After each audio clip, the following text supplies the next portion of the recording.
তিনিটা পাপ ইমানেই ভয়ংকৰ হয়, যি পাপ কৰিলে জীৱনত অন্ধকাৰ নামি আহে, জীৱন তংগ হৈ যায়, ৰাস্তা ঘাটে কুকুৰ মেকুৰীৰ দৰে দুৰ্ঘটনাগ্ৰস্ত হৈ অকালত মৃত্যু হ'ব। নাউজুবিল্লাহ। সিচুৱেশ্যন যিমানেই বেয়া নহওক কিয় জীৱনত কেতিয়াও এই তিনিটা পাপ কোনোদিন নকৰিব। যদিও এই পাপ কৰিছে এতিয়াও ষ্টপ কৰি দিয়ক, এতিয়াও সংশোধন হওক। জীৱনৰ কোনো ভৰসা নাই, কেতিয়া জানো জীৱনৰ সূৰ্য অস্ত হৈ যায়, কেতিয়া জানো মালাকুল মৌত উপস্থিত হৈ যায়, আমাৰ জান ওলাই লয়, এই দেহা ডেড বডি হৈ ৰয়, এই ৰূহ অন্ধকাৰত বিলীন হৈ যায়। সময় থাকোঁতে আমি সংশোধন হওঁ, এতিয়াও তৌবা কৰোঁ, নহ'লে দুনো জাহান বৰবাদ হৈ যাব, ইহকাল পৰকাল বৰবাদ হৈ যাব। আদল ইনসাফ ফকত হাশৰ পে মৌকুফ নেহি, জিন্দগী খুদ গুনাহো কি সাজা দেতি হে। সকলো গুনাহৰ শাস্তি যে পৰকালতে হ'ব, মৃত্যুৰ পিছতে হ'ব, তাৰ কোনো কথা নাই। এই জীৱনেও আমাৰ গুনাহৰ শাস্তি দিয়ে আমি অনুভৱ নকৰোঁ। আমি সময় থাকোঁতে তৌবা কৰিব লাগিব, এই গুনাহ ষ্টপ কৰি দিব লাগিব। জীৱনৰ কোনো ভৰসা নাই, এই জীৱন মূল্যৱান হয়, জীৱন বাৰ বাৰ নাহে। আল্লামা ৰুমি ৰহমাতুল্লাহ আলাইহি লিখিছে, এজন কাঠৰীয়া জংঘলত খৰি কটা কাম কৰে, খৰি কাটি আনি বজাৰত বিক্ৰী কৰে আৰু নিজৰ ঘৰৰ খোৰাকিবোৰ আনে। এনেকৈ জীৱন অতিবাহিত কৰি আছে। ভয়ংকৰ পাপ তিনিটাৰ কথা কৈ আছোঁ। ইয়াৰ পূৰ্বে এই কাহিনীটো শুনক, ইয়াত আমাৰ কাৰণে নচিহত আছে, আমাৰ কাৰণে শিক্ষা আছে। আল্লামা ৰুমি ৰহমাতুল্লাহ আলাইহি লিখে, কাঠৰীয়াজনে সদায় খৰি কটা কাম কৰে, সেই খৰি বিক্ৰী কৰি ঘৰৰ কাৰণে খোৰাকি আনে। এদিনাখন তেওঁ এটা হীৰা পালে, ডায়মণ্ড, আৰু এই ডায়মণ্ড বিক্ৰী কৰিবলৈ তেওঁ সোণাৰীৰ ঘৰ বিচাৰি আছে।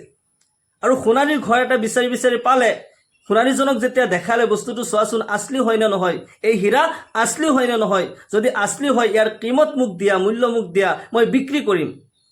সোণাৰীজনে বস্তুটো পৰীক্ষা কৰি যেতিয়া দেখিলে প্ৰকৃততে এই হীৰা বহুত আনমোল হয়, বহুত কিমতি হয়।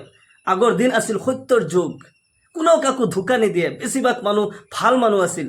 সোণাৰীজনে ইচ্ছা কৰিলে তাক ধোকা দিব পাৰিলে হয়, নকলি বুলিও ক'ব পাৰিলে হয়, কিন্তু কোৱা নাই। তেওঁ কৈছে যে এই হীৰাৰ ইমানেই মূল্য হয় যে মই যদি মোৰ দোকান বিক্ৰী কৰি দিওঁ, এই বজাৰ বিক্ৰী কৰি দিয়া হয়, তথাপিও এই হীৰাৰ মূল্য দিয়া নহ'ব, ইমানেই আনমোল হয়, ইমানেই কিমতি হয়। গতিকে তুমি যদি এই হীৰাৰ আছলি মূল্য পাব বিচৰা, তেতিয়াহ'লে তুমি ৰাজ দৰবাৰত যোৱা, ৰজাই ইয়াৰ উচিত মূল্য দিব পাৰিব। কাঠৰীয়াজন এই হীৰা লৈ ৰাজ দৰবাৰত গুচি গ'ল। যেতিয়া গেটত সোমাব বিচাৰিছে, দাৰোৱানে যাব দিয়া নাই। তেতিয়া কাঠৰীয়াজনে কৈ আছে, মোৰ ওচৰত এনেকুৱা কিমতি এটা বস্তু আছে যিটো নেকি মই অকল ৰজাকেই দিম, মোক যাবলৈ দিয়া। তেতিয়া দাৰোৱানে গৈ ৰজাক খবৰ জনালে, এনেকুৱা কথা, মানুহ এজন আহিছে, ফটা চিঙা কাপোৰ পিন্ধা, কিন্তু কিবা মূল্যৱান বস্তু আনা বুলি কৈছে, আপোনাকহে দিব। ৰজাই মানুহজনক মাতিলে, বোলে আহিবলৈ দিয়া। তেতিয়া মানুহজন ভিতৰত সোমাই গ'ল, ৰজাক দেখালে। ৰজাই দেখাৰ লগে লগে তাৰ পচন্দ হৈ গ'ল। আৰু ৰজা মহাৰাজাসকলৰ যেতিয়া কোনো বস্তু পচন্দ হৈ যায়, যিমান মূল্য নাথাকক সেই বস্তুটো ল'বই। ৰাজ দৰবাৰত হাজাৰ হাজাৰ মানুহৰ আগত তেওঁ কৈ দিলে, ইয়াৰ যিমানেই মূল্য নহওক মই এই বস্তুটো খৰিদ কৰিম, মই এইটো কিনিম। যেতিয়া পৰীক্ষা কৰা হ'ল যে এই হীৰা আছলি হয় নে নহয়, এই হীৰা আছলি হয়, ইয়াৰ ইমানেই মূল্য হয়, যেতিয়া অজিৰক সোধা হৈছে, মহামন্ত্ৰীক সোধা হৈছে, চোৱাচোন ইয়াৰ মূল্য কিমান। তেওঁলোকে যেতিয়া পৰীক্ষা কৰি দেখা পালে এই হীৰাৰ ইমানেই কিমত হয়, ইমানেই মূল্য হয় যে ৰজাৰ যদি সিংহাসন দি দিয়া হয় তথাপিও ইয়াৰ মূল্য পৰিশোধ নহ'ব, ইমানেই কিমতি, ইমানেই মূল্যৱান এই হীৰা। এইফালে ৰজাৰ পচন্দ হৈ গৈছে, ৰাইজৰ আগত কথাও দিছে, যিমান মূল্য হ'লেও মই বস্তুটো ল'মেই। এতিয়া কি কৰা যায়? মহামন্ত্ৰীক সুধিলে, অজিৰক সুধিলে, কি কৰা যায়? হৰ হালে মোৰ বস্তুটো লাগিবই। ৰজাৰ যেতিয়া পচন্দ হৈছে, যেনেকৈ নহওক বস্তুটো ল'বই। অজিৰে অলপমান চিন্তা কৰি থাকি এটা বুদ্ধি ওলালে। কাঠৰীয়াজনক ক'লে, ঠিক আছে তুমি এই হীৰা দি দিয়া, আৰু অহাকালি তুমি পুৱা আহি যাবা, সূৰ্য উদয় হোৱাৰ আগতে তুমি আহি যাবা। আৰু সূৰ্য উদয় হোৱাৰ পৰা আৰম্ভ কৰি সূৰ্য অস্ত যোৱালৈকে গোটেই দিনটোৰ ভিতৰত এই ৰাজমহল তোমাৰ কাৰণে ফ্ৰী হয়। তুমি যি নিব পাৰা গোটেই দিনটোৰ ভিতৰত তুমি নিব পাৰা, তোমাক কোনেও বাধা নিদিয়ে, সকলো গেট তোমাৰ কাৰণে খোলা থাকিব, তুমি খুশ। এই কথা শুনি কাঠৰীয়াজন বহুত আনন্দ পালে যে দিনটোৰ কাৰণে মোক ফ্ৰী দিয়া হৈছে, কোনেও বাধা নিদিয়ে, মই যিমান যি লৈ যাওঁ, ৰাজমহলত কিমান কিমতি কিমান মূল্যৱান বস্তু আছে, মই দিনটোৰ ভিতৰত নিব পাৰিম, বহুত কিছু নিব পাৰিম। এই বুলি তেওঁ আনন্দত বাগৰি পৰিছে। তেওঁ গুচি গ'ল। মানুহজনক পঠাই দি অজিৰে এইফালে তিনিটা কাম কৰিছে, ৰাজমহলত তিনিটা কাম কৰিছে। কিখিনি কাম কৰিছে কৈ আছোঁ। মানুহজন যেতিয়া ইয়াৰ পৰা গুচি গ'ল, কাঠৰীয়াজন নিজৰ ঘৰত যাই তেওঁ চিন্তা কৰি আছে, ভাবি আছে, মই কি কৰিম, কি আনিম। এইবিলাক ভাবি থাকোঁতে তেওঁ খানা পিনাও পাহৰিলে, চটফটাই আছে ৰাতিটো। তেওঁৰ টোপনি নাই, কেতিয়া পোৱা হয়, কেতিয়া মই যাম, কেতিয়া কি বস্তু মই আনিম, এইবিলাক ভাবি থাকোঁতে তেওঁ ৰাতিটো পাৰ হৈ গ'ল, টোপনি নাই। সূৰ্য উদয় হোৱাৰ আগতেই তেওঁ এন্ধাৰতে আহি উপস্থিত হ'ল। আহি দেখা পালে সঁচাকৈ ৰাজ দৰবাৰৰ সকলো গেট খোলা, দাৰোৱানসকল ৰখি আছে, তাক কোনেও বাধা নিদিয়ে। মনটোত বহুত ভাল লাগিছে, আজি ৰাজ দৰবাৰৰ পৰা যিমান যি ইচ্ছা মই নিব পাৰিম। যেতিয়া লাহে লাহে গেটৰ ভিতৰত সোমাই গৈ প্ৰথম হলত দেখা পালে বিভিন্ন ধৰণৰ ড্ৰেছ ৰাখি থৈ দিছে, শ্বাহী লিবাস তাতে ৰাখি থোৱা আছে। এই কাম কিন্তু উজিৰে আগতেই কৰি থৈ দিছে। প্ৰথম হলত বিভিন্ন ধৰণৰ শ্বাহী লিবাস ৰাখি থৈ দিছে। মানুহজনে চিন্তা কৰিছে, গোটেই দিনটো পৰি আছে, এতিয়া মই ভাল ড্ৰেছ এযোৰ পিন্ধি লওঁ, এই ফটা চিঙা কাপোৰবোৰ সলাই দিওঁ, ভাল ড্ৰেছ পিন্ধি লওঁ।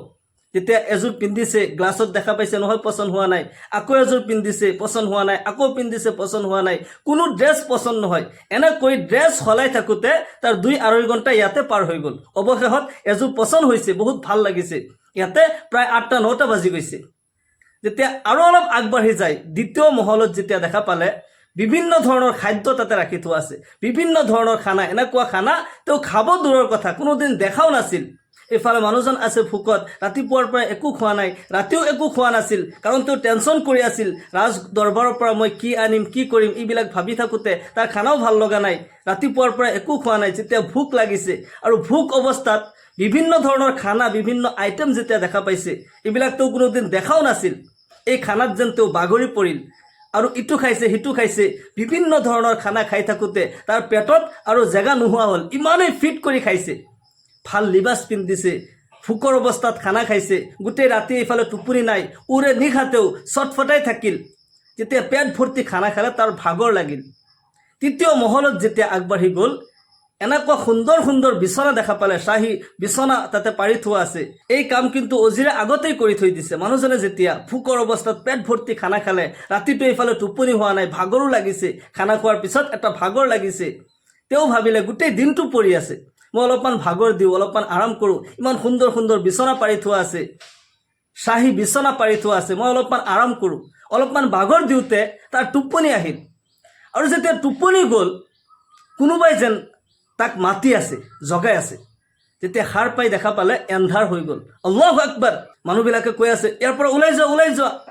এতিয়া কাঠৰীয়াজনে কৈ আছে, মই এতিয়া আহিছোঁহে, বহুত কিছু মই নিব লাগিব।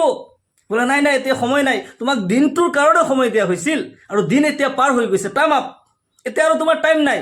তোমাক ফজৰৰ পৰা আৰম্ভ কৰি মাগৰিবলৈকে গোটেই দিনৰ সময় দিয়া হৈছিল, আৰু সেই দিন পাৰ হৈ গৈছে, এতিয়া এন্ধাৰ হৈ গৈছে, তুমি ইয়াৰ পৰা ওলাই যোৱা।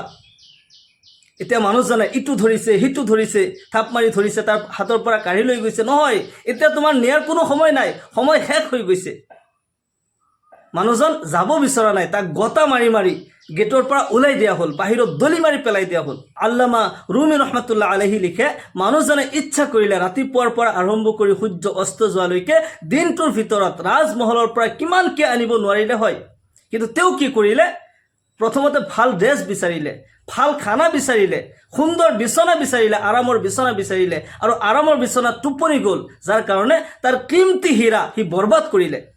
আমাৰ জীৱন হৈছে এনেকুৱা, আমাৰ জীৱন আনমোল হীৰা হয়। এই আনমোল হীৰা আমি অনৰ্থকভাৱে দুনিয়াৰ কুৎসিত কিছু বস্তুৰ লোভত, দুনিয়াৰ খেল তামাছাৰ লোভত, আমি 2 মিনিটৰ আনন্দৰ সুখৰ কাৰণে আমাৰ এই কিমতি হীৰা আমি বৰবাদ কৰি দিওঁ। সেইকাৰণে আমাৰ জীৱন আনমোল হয়। কেতিয়া জীৱনৰ সূৰ্য অস্ত হৈ যায়, কেতিয়া মালাকুল মৌত উপস্থিত হৈ যায়, সময় থাকোঁতে আমি সংশোধন হওঁ, এই জীৱনৰ এটা মকসদ আমি দিওঁ। আল্লাহ যে এই জীৱন আমাক দান কৰিছে, এই জীৱনৰ এটা মকসদ আমি দিব লাগিব। এই জীৱন এনেই যদি আমি ব্যয় কৰোঁ, পৰকালত অকল আফচোচ কৰিব।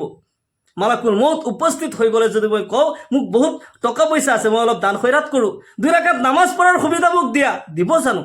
মালাকুল মৌতে কাৰো কাৰণে ৰখি নাথাকে, অপেক্ষা নকৰে, জান ওলাই লৈ যাব। আমাৰ এই দেহা ডেড বডি হৈ ৰ'ব, সেই সময় অহাৰ আগতেই আমি সংশোধন হওঁ, আমি গুনাহ এৰি দিওঁ। যি 3টা পাপ কৰাৰ কথা কৈ আছিলোঁ, 1 নম্বৰ হৈছে যি মানুহে বেছি বেছি মিছা কথা কয়, তাৰ জীৱনত আল্লাহৰ গজব নামি আহে, জীৱনত অন্ধকাৰ নামি আহে, জীৱন টং হৈ যায়। মানুহজন দুনিয়াতো শাস্তি পায়, আখিৰাততো শাস্তি পায়। আল কিজবু উম্মুল মাআসি, মিথ্যা হৈছে সকলো পাপ কামৰ মাক। মানুহে যেতিয়া এবাৰ এটা মিছা কথা কয়, এই মিছা কথা লুকুৱাবলৈ 70টা মিছা কথা ক'ব লাগে। আকৌ সেই 70টা লুকুৱাবলৈ কিমানখিনি ক'ব লাগিব। এনেকৈ মানুহজন লাহে লাহে লাহে লাহে মিথ্যাত পতিত হৈ যায়। তাৰ জীৱনৰ হাতিয়াৰ হৈ যায় মিছা, আৰু মিছাৰ আশ্ৰয় লৈ, মিথ্যাৰ আশ্ৰয় লৈ সি জীৱন অতিবাহিত কৰে, যাৰ কাৰণে নেকি সি মানুহৰ নজৰতো ঘৃণনীয়া হৈ যায়। দুনিয়াৰ জীৱন তাৰ তং হৈ যায়, ক'তোৱে শান্তি নহয়। জীৱনত এনেকুৱা বিপদ আহে, যি বিপদৰ সময়ত আল্লাহৰ পৰা মদত বিচাৰিবলৈও তাৰ লাজ লাগে। জীৱনত এনেকুৱা অশান্তি নামি আহে। হাদিছ শৰীফত আহিছে, আলাইকুম বিছিদক ফাইন্না সিদকা ইয়াহদি ইলাল বিৰ ওয়া ইন্নাল বিৰৰা ইয়াহদি ইলাল জান্নাহ ওমা ইয়াজালুৰ ৰাজুলু ইয়াসদুকু ওয়া ইয়াতাহাৰৰা সিদকা হাত্তা ইউকতাবা ইনদাল্লাহি সিদ্দিকান। তোমালোকে সত্যক লাজিমীভাৱে লোৱা, সদায় সত্য কথা কোৱা, কিয়নো সত্যই তোমাক পুণ্যৰ ৰাস্তাত লৈ যাব আৰু পুণ্যই তোমাক জান্নাতত লৈ যাব। সুবহানাল্লাহ। আৰু এজন মানুহে যেতিয়া সদায় সত্য কথা কয়, সত্যৰ ওপৰত প্ৰতিষ্ঠিত হৈ থাকে, সেইজন ব্যক্তিৰ নাম আল্লাহ তাআলাৰ লিষ্টত সিদ্দিক বুলি লিখি দিয়া হয়, সত্যবাদী বুলি লিখি দিয়া হয়। সুবহানাল্লাহ। ইয়াৰ বিপৰীতে ওয়া ইয়াকুম আল কিজব, আল্লাহৰ নবী সাল্লাল্লাহু আলাইহি ওয়াসাল্লাম ইৰশাদ কৰে, তোমালোকে মিথ্যাৰ পৰা বাচি যোৱা। ফাইন্নাল কিজবা ইয়াহদি ইলাল ফুজুৰ ওয়া ইন্নাল ফুজুৰা ইয়াহদি ইলান নাৰ। কিয়নো মিছাই তোমাক পাপ কামৰ ফালে লৈ যাব, গুনাহৰ ফালে লৈ যাব, আৰু গুনাহে তোমাক জাহান্নামত লৈ যাব। ওমা ইয়াজালুৰ ৰাজুলু ইয়াকযিবু ওয়া ইয়াতাহাৰৰাল কিজবা হাত্তা ইউকতাবা ইনদাল্লাহি কাযাবান। আৰু এজন মানুহে যেতিয়া সদায় মিছা কথা কয়, মিথ্যাৰ আশ্ৰয়ত মানুহজন যেতিয়া চলি থাকে, সেইজন ব্যক্তিৰ নাম আল্লাহ তাআলাৰ লিষ্টত কাযাব বুলি লিখি দিয়া হয়, মিথ্যাবাদী বুলি লিখি দিয়া হয়। নাউজুবিল্লাহ। সেইকাৰণে মিছা এৰি দিব লাগিব, ডিঙি কাটি যাওক। কেতিয়াও মিছা কথা ক'ব নালাগে, কাৰণ মিছা কথাৰ এটা বাছ আছে, এটা চেণ্ট আছে, যিটো নেকি সাধাৰণতে আমি সেই চেণ্টটো নাপাওঁ। আল্লাহৰ ৰহমতৰ ফিৰিস্তাই সেই চেণ্ট পায়। মানুহে যেতিয়া মিছা কথা কয়, আল্লাহৰ ৰহমতৰ ফিৰিস্তা তাৰ পৰা আঁতৰি যায়, তাৰ ওপৰত লানত কৰে, হে আল্লাহৰ বান্দা তুমি সংশোধন হোৱা, তৌবা কৰা, মিছা কথা নকবা। আৰু যেতিয়া ৰহমতৰ ফিৰিস্তাসকল তাৰ পৰা আঁতৰি যায়, শয়তান মুছল্লত হৈ যায়, আৰু শয়তানে মানুহজনক চক্ৰান্ত কৰি গুনাহৰ ফালে লৈ যায়। য'ত নেকি তাৰ কাৰণে বিপদ আছে, য'ত নেকি মৃত্যু আছে, য'ত নেকি গ'লে জীৱন অশান্তি হ'ব, তাত লৈ যায়, আৰু মানুহজন মৃত্যুৰ মুখত পৰে, মানুহজন বিপদত পৰে। নাউজুবিল্লাহ। সেইকাৰণে আমি মিছাৰ পৰা বাচিব লাগিব। 1 নম্বৰ হৈছে মিছাৰ পৰা বাচিব লাগিব। মিথ্যা অত্যন্ত ভয়ংকৰ পাপ হয়। 2 নম্বৰ যিটো গুনাহ, সেইটো হৈছে জিনা। যিসকলে নেকি গোপনত জিনা কৰে, পৰকীয়া কৰে, ইয়াৰ দ্বাৰা জীৱন অশান্তি হয়। মই আগতেই কৈছোঁ, আদল ইনসাফ ফাকাত হাশৰ পে মৌকুফ নেহি, জিন্দগী খুদ গুনাহো কি সাজা দেতি হে। যিসকলে জিনা কৰে, গোপনত জিনা কৰে, পৰকীয়া কৰে, অকল দুনিয়াতে শাস্তি নহয়, পৰকালতো শাস্তি আছে। আৰু দুনিয়াত তেওঁলোকৰ কাৰণে আল্লাহ তাআলাই এনেকুৱা শাস্তি ঘোষণা কৰিছে, আজ্জানিয়াতু আজ্জানি ফাজলিদু কুল্লা ৱাহিদিন মিনহুমা মিআতা জালদা। জিনাকাৰী পুৰুষ মহিলা উভয়কে কঁকাললৈকে পুতি দিয়া আৰু পাথৰ মাৰি মাৰি হত্যা কৰি দিয়া। নাউজুবিল্লাহ। কিমান ঘৃণনীয় অপৰাধ হয়। এজন জিনাকাৰী যেতিয়া মাটিৰ ওপৰেদি খোজকাঢ়ে, জমিনে আল্লাহ তাআলাৰ ওচৰত দোৱা কৰে, ইয়া আল্লাহ তুমি মোক শক্তি দিয়া, মই তাক গ্ৰাস কৰোঁ, জমিনত তাক দমন কৰি দিওঁ। নাউজুবিল্লাহ। আসমানে আল্লাহ তাআলাক কয়, হে আল্লাহ তুমি মোক শক্তি দিয়া, মই তাক জমিনৰ লগত মিলাই দিওঁ। ইমানেই ঘৃণনীয় এই পাপ হয়। ইয়াৰ কাৰণে আখিৰাতত এনেকুৱা শাস্তি, এনেকুৱা কঠোৰ শাস্তি হয়। আল্লাহৰ নবী সাল্লাল্লাহু আলাইহি ওয়াসাল্লাম ইৰশাদ কৰে, এগৰাকী জিনাকাৰী ভেবিচাৰী মহিলাৰ গৰ্ভত জুইৰ সন্তান দি দিয়া হ'ব, আৰু এই জুইৰ সন্তান প্ৰসৱ কৰাব লাগিব। এই জুইৰ সন্তানে পেটৰ ভিতৰত কলিজা চুবাই থাকিব, পেটৰ ভিতৰত জ্বলা পোৰা কৰি থাকিব। আল্লাহ তাআলাই 5 জন ফিৰিস্তা পঠাই দিব। 4 জন ফিৰিস্তাই 4 হাত ভৰিত ধৰিব, এজন ফিৰিস্তাই প্ৰসৱ কৰাব সেই জুইৰ সন্তান। নাউজুবিল্লাহ। জাহান্নামৰ অগ্নিকুণ্ডত নিক্ষেপ কৰা হ'ব। ইমান ভয়ংকৰ শাস্তি আল্লাহ তাআলাই জিনাকাৰীৰ কাৰণে ঘোষণা কৰিছে। দুনিয়াতেও শাস্তি, আখিৰাততো আল্লাহ তাআলাই শাস্তি ৰাখি থৈ দিছে। আৰু যিসকলে জিনা কৰে, পৰকীয়া কৰে, তেওঁলোকৰ জীৱনত এনেকুৱা অশান্তি আহে, এনেকুৱা বিপদ আহে যে তেওঁ হয়তো কেতিয়াবা ফাঁচি ল'বলগীয়া হয়, কেতিয়াবা তেওঁ এক্সিডেণ্ট হ'বলগীয়া হয়, কেতিয়াবা কাৰেণ্টত শ্বৰ্ট হ'বলগীয়া হয়। এই গুনাহৰ পৰা আমি বাচিব লাগিব। আল্লাহ তাআলাই সকলোকে হেফাজত কৰক, সকলো পুৰুষ মহিলা সকলোকে নিজৰ ইজ্জত আবৰুৰ হেফাজত কৰাৰ তৌফিক দিয়ক, সকলোকে পাক দামনি হোৱাৰ, পবিত্ৰ হোৱাৰ তৌফিক দান কৰক। এই গুনাহত যদি এতিয়াও আমি আছো, তৌবা কৰোঁ, আল্লাহ তাআলা গফুৰুৰ ৰাহিম হয়, আল্লাহ তাআলাই নিশ্চয় মাফ কৰি দিব, নহ'লে ইহকাল পৰকাল বৰবাদ হৈ যাব। 3 নম্বৰ যিটো ভয়ংকৰ পাপ, সেইটো হৈছে কোনো সন্তানে যদি মা বাবাৰ অবাধ্য হয়, মা বাবাৰ বদদুআ লয়, মা বাবাৰ বদদুআৰ দ্বাৰা জীৱন ধ্বংস হৈ যায়, মা বাবাৰ দুআৰ দ্বাৰা জীৱনত উন্নতি হয়, জীৱনত শান্তি আহে। মহান আল্লাহ তাআলাই কুৰআনে কাৰীমত কয়, وقضى ربك ألا تعبدوا إلا إياه وبالوالدين إحسانا إما يبلغن عندك الكبر أحدهما أو كلاهما فلا تقل لهما أف ولا تنهرهما وقل لهما قولا كريما واخفض لهما جناح الذل من الرحمة وقل رب ارحمهما كما ربياني صغيرا আল্লাহ তাআলাই কয়, হে বিশ্বৰ মানৱ জাতি, নিশ্চয় তোমালোকৰ প্ৰতিপালকে এয়া ফয়সালা কৰিছে যে আল্লাহ তাআলাৰ ইবাদত কৰা, আল্লাহৰ বাহিৰে অন্য কাৰো ইবাদত নকৰিবা, উপাসনাৰ যোগ্য একমাত্ৰ আল্লাহ ৰব্বুল আলামিন হয়। আৰু তোমালোকে নিজৰ পিতৃ মাতৃৰ লগত সৎ ব্যৱহাৰ কৰা, সৎ আচৰণ কৰা।